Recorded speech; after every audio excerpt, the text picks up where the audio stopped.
Els agents dels Mossos d'Esquadra hauran d'anar desarmats, és a dir, sense munició ni carregador, quan hagin de traslladar detinguts en ambulància.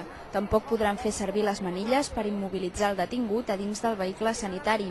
Aquests seran nous procediments policials que es posaran en marxa per proporcionar més seguretat als detinguts i aconseguir així el certificat de qualitat ISO. Les posicions en el si del cos policial estan dividides.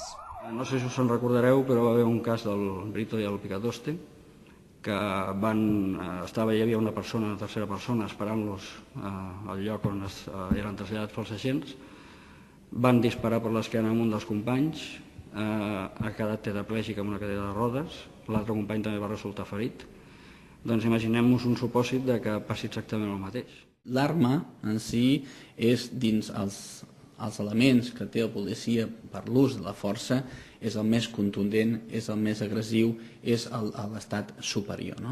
Té molts altres elements de seguretat, d'ús proporcional de la força fins a la utilització de l'arma. Per tant, no queda el policia desemparat.